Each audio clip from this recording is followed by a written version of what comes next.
Council, coming to you, the President yesterday talked about, of course this is in connection with the state of democracy that we are discussing, as well as the report on the state of our civic space, ideally then putting Parliament under the spotlight. Is it a case of the House becoming a punching bag, or it's part of the genuine criticism of the bicameral House? The statement by the President complaining about corruption in Parliament is correct. But the facts are alternatively presented by the President. You know, we can't say that the President is lying. He has presented the facts in an alternative way. I say this informally because time without number, I've posited that our Parliament has been purchased, emasculated, and captured by the executive.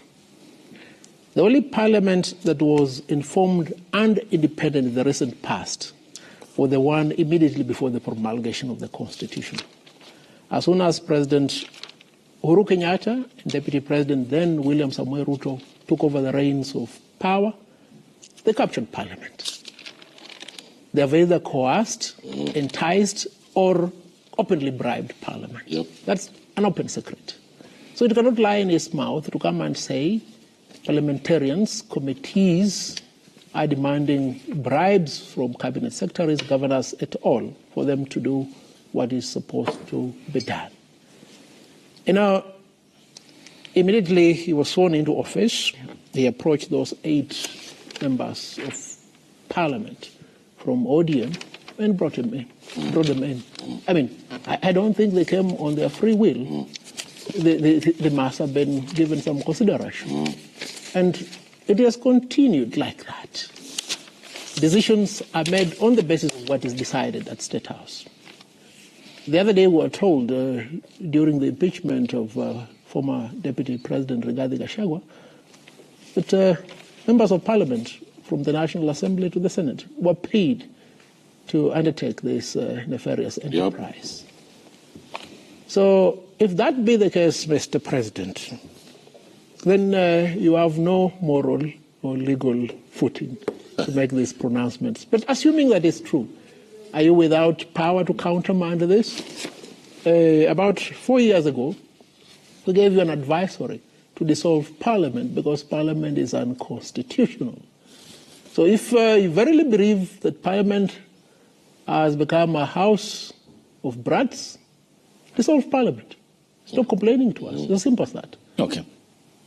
The National Assembly reminds one of notes from the underground. In college, you read a book by Fyodor Dostoevsky, and it seems like that the National Assembly is not. There's nothing national about the National Assembly, nor is there nothing assembly about the National Assembly, because the characters that are in the National Assembly is just a gross and shameful dereliction of their fundamental constitutional rights and their rights to oversee the state of Kenya. The National Assembly is at the heart of our constitution. There's nothing more important than that. But you see, institutions need men and women of character to make those institutions alive. You could give Donald Trump, the President of the United States, right? And he makes the place alive because, I completely disagree with him on everything, but he's got a sense of what he wants to do. What is it that we want to do? The question that we have to ask ourselves is, what do we want? And where do we go from here? And I think that here in Kenya, we have reached a certain apogee where the administration has captured this state, it has captured the National Assembly, it has captured the legal institutions, it has captured everything. And the lure of money and corruption, I think, is just insurmountable in this country. Because, for an example, has anybody heard of the judiciary saying anything about this country? Legal scholars and lawyers are, of course, standing up for a lot of freedoms in this country. But the judiciary, which is part of our government, which has got oversight on so many things, is just completely silent. We have a Chief Justice who's just smiling her way out of that job. And the Supreme Court, nobody has taken anything to the Supreme Court to go and say, what do you think about this? Oh, the Supreme Court, what does it think about what's happening in this country? It's there. The Supreme Court chairman is the one who brought this, swore this president to power. So I think that if the media, individuals and other institutions in civil society are the ones who are standing up for things that are going on in this country, I think we're in much more deeper trouble than I thought we were. Lastly, I want to put it to you that I think it is true that the president is irredeemably just out of sync with what is going on in this country. I think he's doing everything on purpose. I think he's doing it because he thinks that psychologically he came from a very small place, in this country, and he's reached the top of the office in this country. So any human being who has gone through that feels, entitled. I mean, I saw him speaking about progress, and he went to his school. It was still School ya Matope in Sugoi. He passed his school, and his school was made up of mud. I mean, nothing had changed in Sugoi for 50 years. So I think that it's just astonishing that even, the people who come from such roots become so conservative that they don't care. I think sooner or later, this blame game, their blame game is Uhuru Kenyatta, Wamunyoro, the mountain, the game of 40 plus against one tribe. The discourse of 2007, 2008 is there. You could see what the deputy president is doing in the United States, saying that the president had met Al-Shabaab. I mean, for God's sakes. But you have a whole country here. We have a whole security issue there with Somalia. It's just irresponsible for him to say such things. And it is even more irresponsible if the president met those terrorists. What's going on in this country, Ayub? Most Kenyans are just astonished at what's going on in this country. Prof, ideally we were used to, the cliche was that it's the executive that has captured parliament. Yesterday it was the head of the executive complaining for the executive against parliament. It seems that we are in political circus, aren't we? No, not really. We must understand the nature and culture of the politics we are playing here. It's called populist politics. Simple and clear. Populism. And populism, in this particular case, is supposed to be what Ash is calling the blame game. You're guilty. Such the institutions are guilty. Because what parliament are we talking about? This parliament of UDA. All these members of parliament can be disciplined. If you really ready to take action, can be disciplined at the party level. If you really want to hold them culpable, then you hold them responsible at the party level. You get rid of them from the party, and because of that corruption. That's one. Two, it is the state that prosecutes. So why don't you arraign those parliamentarians who are guilty of that, or subject them to inquiry, as we're doing with the killings, task force? In other words, the executive has no business talking, because it is the arm of government that is supposed to act.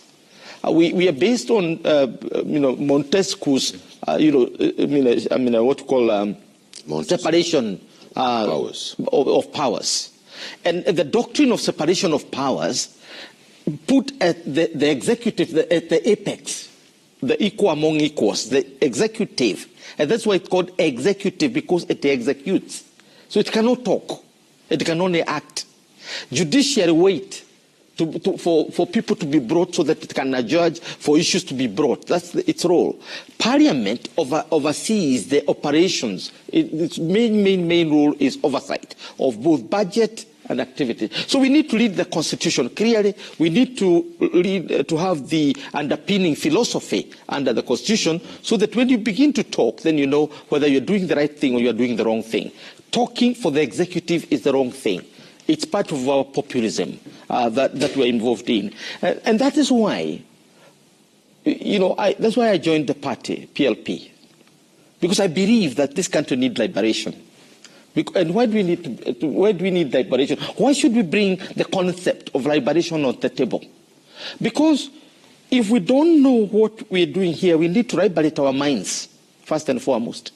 And then we need to liberate our people from those who cannot understand some of these things that are in the Constitution. There is absolutely nothing wrong with our Constitution.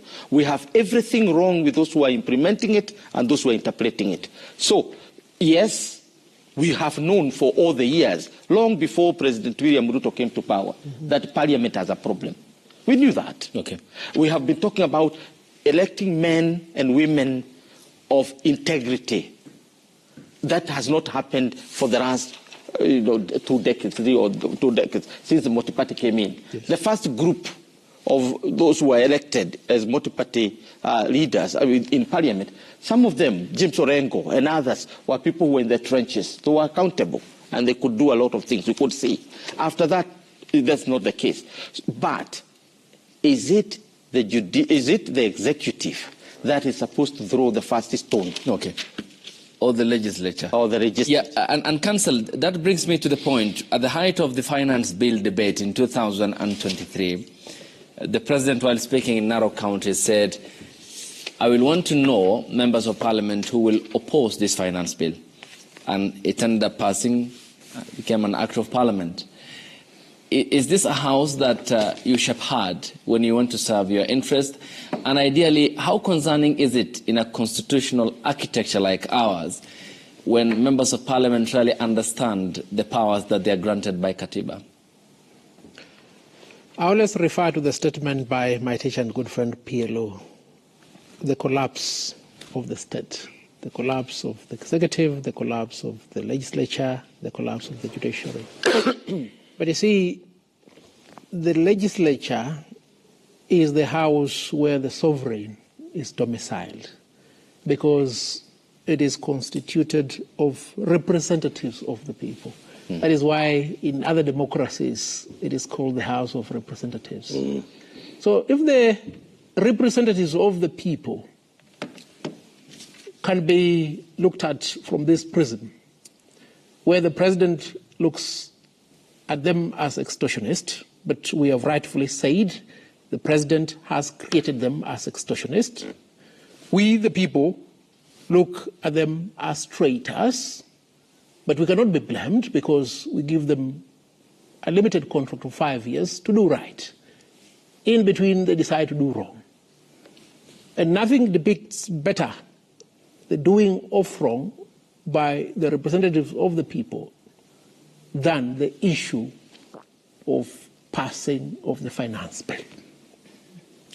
And I remember vividly, they came, all of them, and said, we will pass the finance bill. Arrogantly so.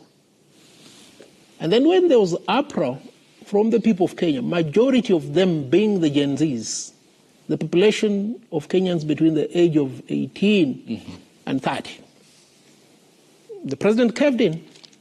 But before caving in, he came with a rebuttal saying that I will take drastic action. I think that statement must have been made first in anger. But on reflection, he decided to retreat. But the retreat was also deceitful because he reorganized his cabinet, so to speak, yet he ought to have gotten rid of the entire cabinet. He decided to negate his assent to the bill. And the foolish representatives were there clapping as if something good had happened. What Prof has said here is true now than ever before. We need representatives of the people, individuals who are not only independent in their mind, but independent financially. I've coined this term before. I used it on some 8 council members, financial elasticity. You cannot have members of parliament who are financially elastic. Point number 1. Number 2, members of parliament must be intensely informed in the affairs of government, in whatever field. Be they engineers, be they teachers, understand, be they dock workers, be they lawyers, they must be informed. A majority of members of parliament right now do not belong to any professional body. At all. The other day I saw somebody reading hard for a PhD in a university in Murang'a. Where? That's bullshit. It's stupidity. It cannot be countenanced. You understand? And I blame part of the intelligentsia. Yeah. The people who have gone to school, not the guru. A school atop a tuck shop. Yeah. People who have gone to school. We're not running for these political jobs. They have to run For for jobs. office. Like I am in Understand? Langata. But here's the thing then, Councillor Harvey.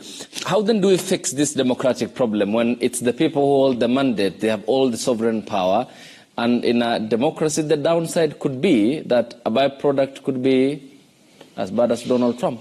Let me just answer this question, Ahmed, because I'm running for office. Yeah. I'm also pushing for presidential candidates. The other day somebody told me, Maraga does not have money, does not have traction. It doesn't have gravitas, it's not brutal. we don't need a brutal president. What for? This is not Haiti. It's not from FEG. It's not Vietnam. This is the Republic of Kenya. You understand? We need the most docile president because the Constitution has elaborated clearly what has to be done. In fact, we can have a dog for president and the country will run. You understand? But what we need is an impactful legislature. Okay. People who will formulate, legislate laws for the better of the people. Individuals who will oversight the executive. Individuals who ensure that there is equitable distribution of the national revenue wheresoever. So that this national revenue is not used as a carrot and a stick for popularity in the name of economic empowerment. Individuals who will ensure that there is development throughout the country. You understand? Okay. And there are many of this. But see, when we go to the electorate, they'll start telling you, you have it, you speak a lot of English, your overall is well ironed, your shoes are well polished. How is that my problem?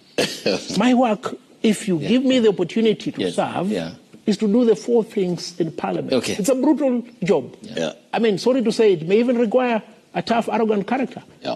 That is what we had in the name of Paul Mwite, James Orengo, Gitobi Wanyara, Martha Karua. Yeah. These were brutal individuals. Yeah. So to speak, they were even arrogant. But that is what we need for the House. Okay. Not emasculated characters. Yes, Sheila, I'll come to you, Ahmed. Yes, Ahmed. It's concerning, is it, given that we are debating Parliament, and they have a lot of power to exercise, including the impeachment of the head of state himself. Yeah, absolutely. I think I would concur with what my colleagues are saying.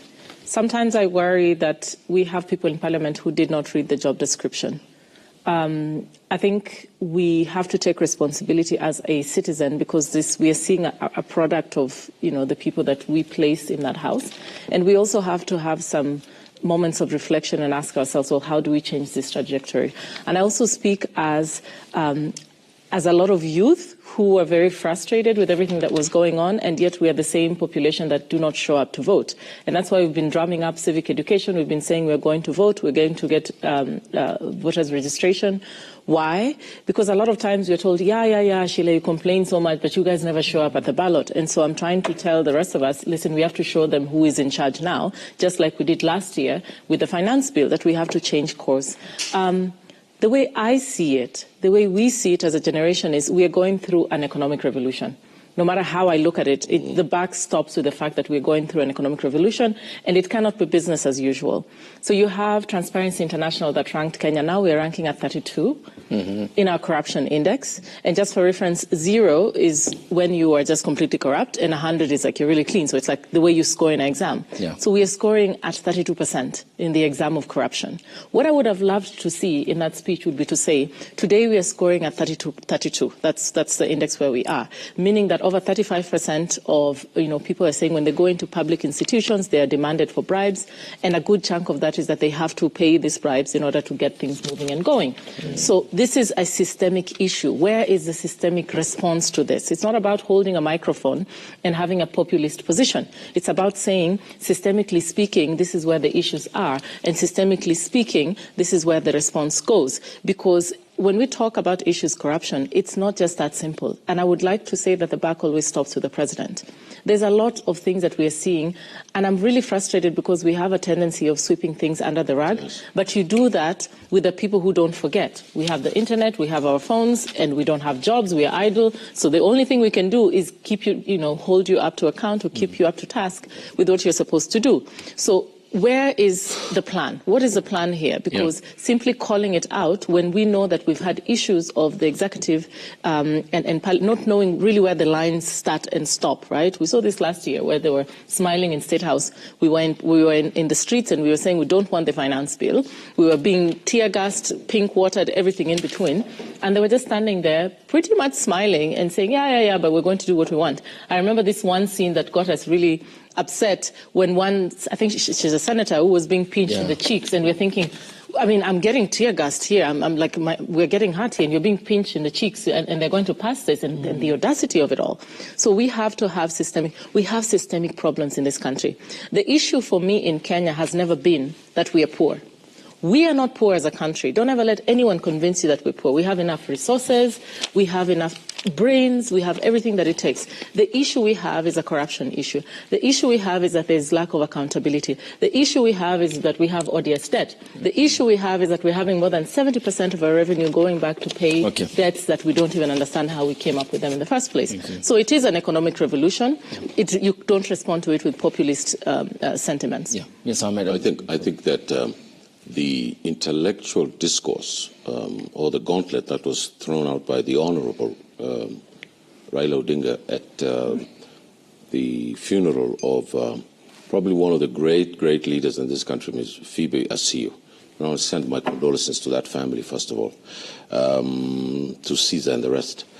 I want to just say that Mr. Odinga said that the young people were going to overthrow the government and that the state of Kenya could collapse. And he stepped in to prop up the government. And that people in this country did not understand history. And he cited the other countries in the region. He cited the Arab Spring.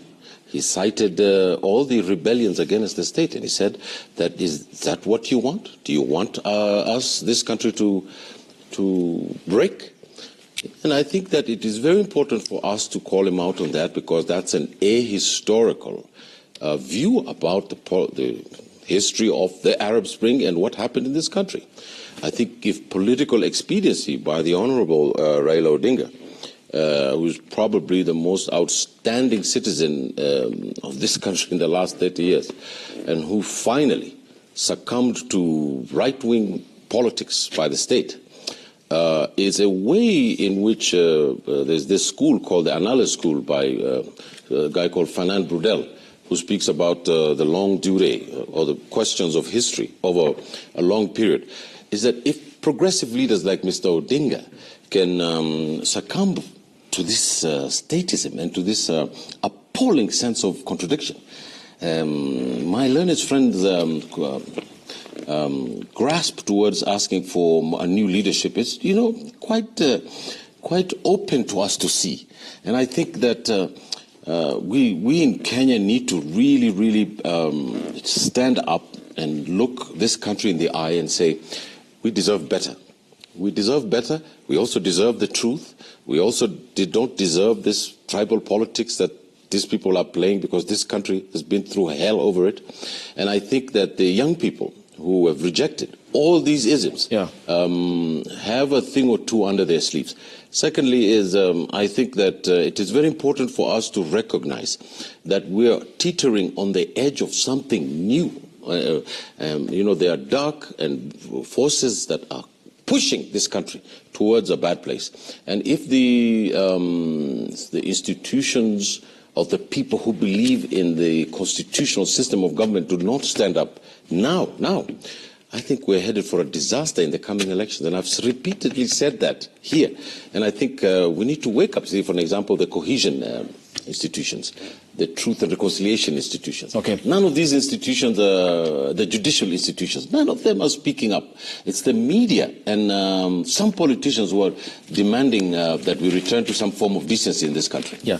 And regarding coming to you, Prof, the other critical institutions of our democracy, the report by the State Department also condemned what it termed as serious restrictions on media freedom, under the freedom of expression, violence or threats against journalists, censorship, and significant presence of any of the worst form of child labor. The president called on the media to report responsibly during the protests, claiming several media houses glorified anarchy by providing selective live of the coverage of the demonstrations.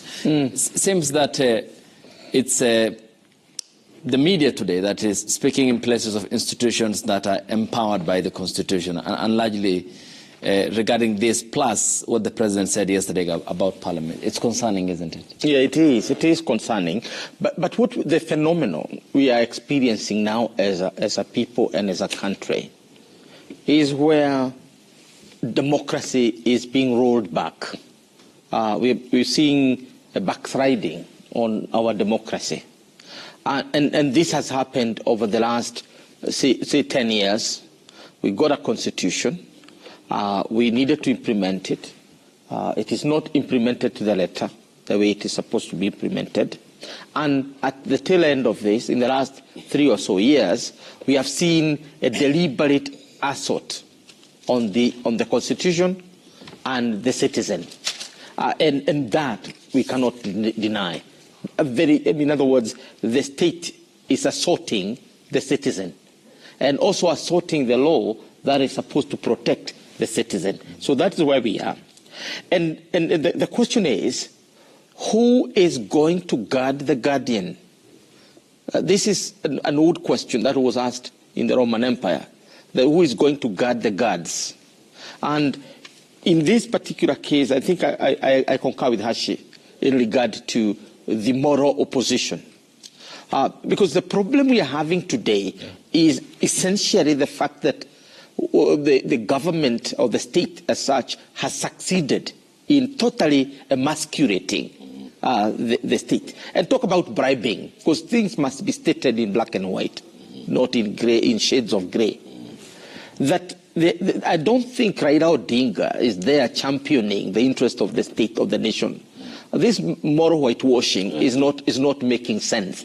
Whatever he says, we are saying this because he has responsibility to us. Yes, I voted him. Oh, yeah, me too. I personally voted for him. Woke up in the morning to vote for him. Yep. When I hear him speaking like he was speaking yesterday, I feel like shedding tears, not just for him but for this nation. Why? I voted you to stand up for Kenya. Not to stand up for yourself, not to stand up for your family, not to stand up for your friends. I agree. You have to stand up for a bigger value than just yourself, your family, and your friends.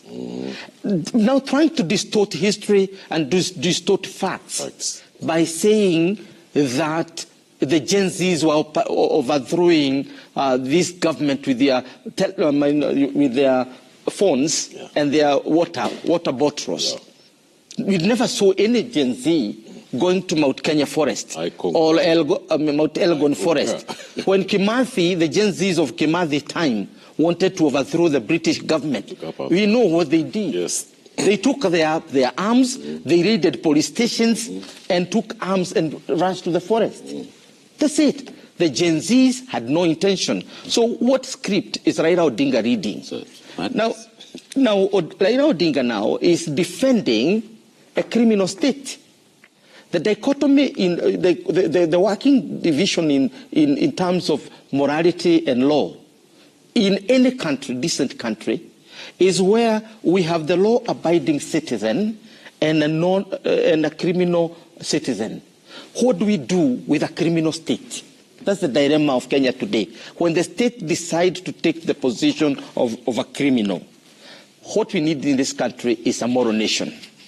And we need to fight for a moral nation. Because you cannot defend the law, you cannot defend the nation without asserting the morality of the state, the morality of the people, and the society that underpin it. Yes, I'm going to and Council, coming to you, then when you look at this protest compensation plan, which has fueled storm, Raila's assertions, likening what transpired yesterday, last year, to the Arab Spring, what kick-started with Mohamed Bouazizi setting himself up on fire in Tunis, which ended up with the first casualty, Zain Abidine Ben Ali, later spreading up to Egypt and to Libya and to Syria as well.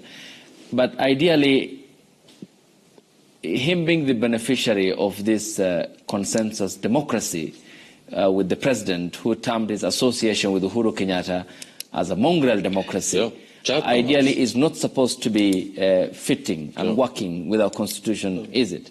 We need to work with our institutions. Several things.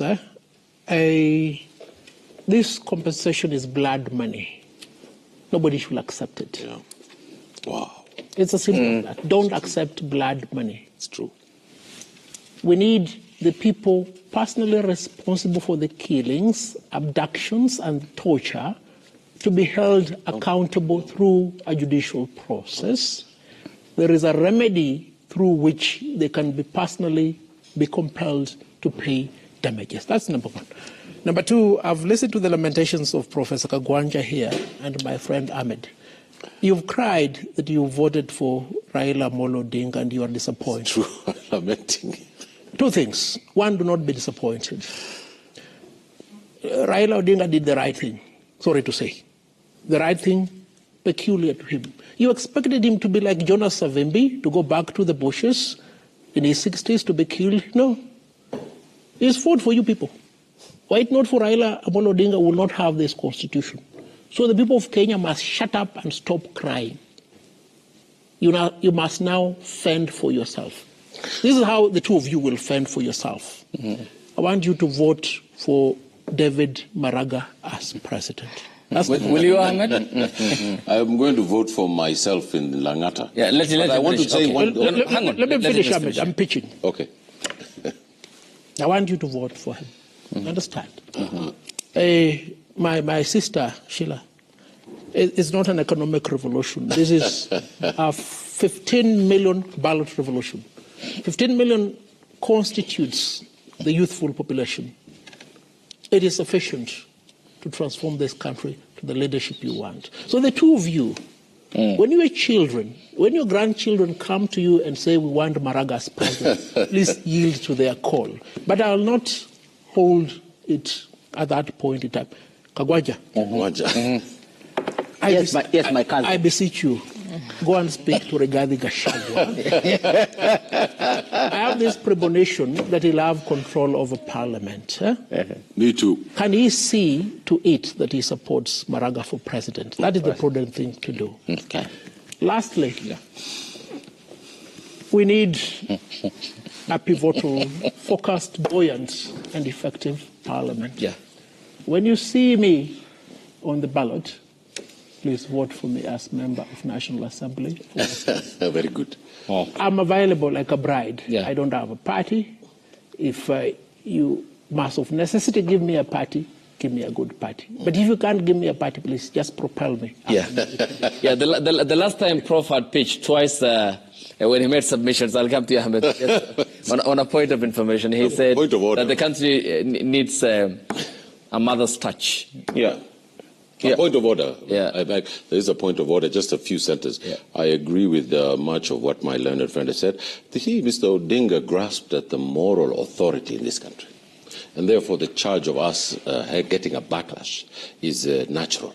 Because when you, for 30 years, stand up for certain things, and then on the day that you're supposed to be decisive about it, Winston Churchill said that before Alamein we did not win a victory, but after Alamein we did not lose any battle or wars. And then we come at the cusp of the well. And